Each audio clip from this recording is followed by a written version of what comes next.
We love each other so much, we're just going to talk over each other. Let's bring in Article 3 Project founder and President Mike Davis, along with former federal prosecutor Andrew Cherkasky. Andrew, I ended with you. I begin with you. One thing that jumped out for me, and Andy McCarthy hit on this, the most important thing in this decision is the fact that the courts can no longer basically read into, say, a president's motives. And you can't have a president after the fact, after he leaves office, some underling, some lesser inferior executive decide what was on a president's mind when he was in office and think that he had corrupt motives. And Andy said, I think 8/10 of lawfare is now gone because of that.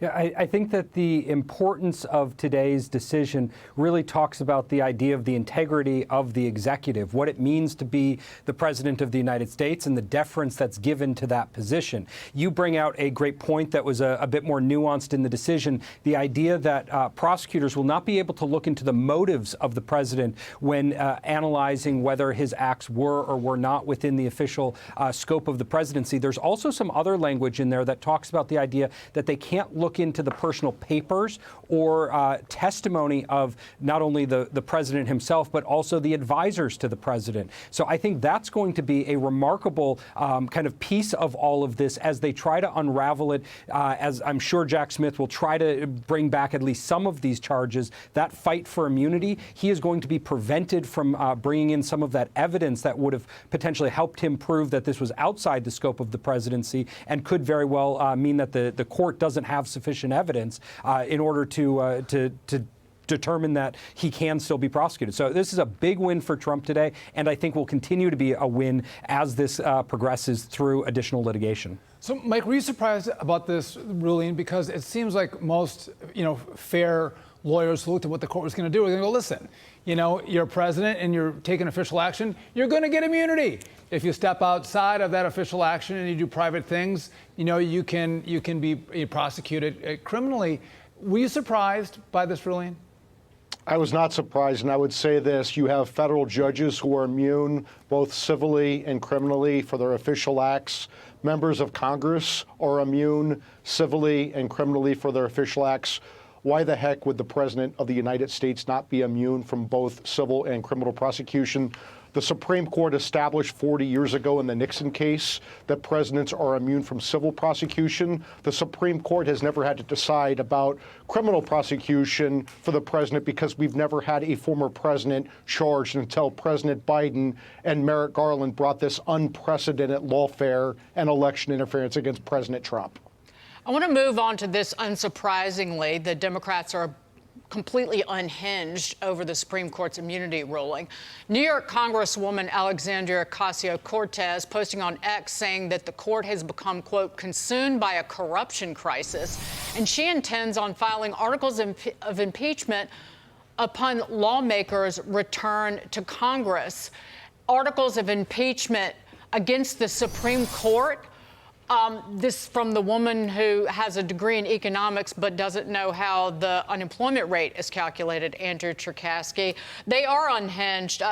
Stolen valor, Senator Blumenthal was equally unhinged. What are they even talking about? I see this as purely histrionics and hyperbole. That's what this is. There's nothing wrong with what the Supreme Court did today from the perspective of an impeachment, much less from a perspective of the law. I think that when you pull back the curtain on what happened today, read through the entire case, it's quite apolitical. It's something that looks at what the American president can do, not Donald Trump, but the American president. That's in the past, that's in the present, and that's in the future. Something that has to live throughout the ages.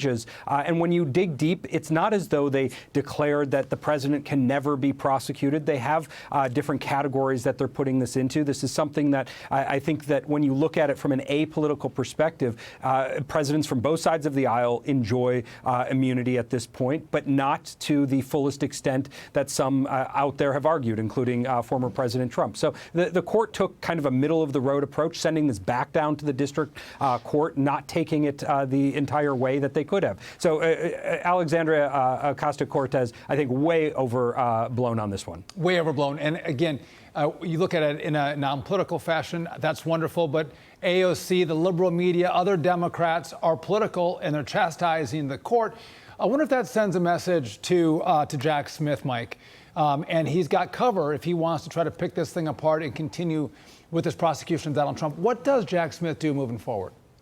I would say to Jack Smith, you have a very bad track record at the Supreme Court. Not only did you lose the Bob McDonnell case unanimously, you also have the Fisher case, which guts 2 of the 4 charges against President Trump. And now with this presidential immunity, there's not much left. I think that Jack Smith may want to look for a new career.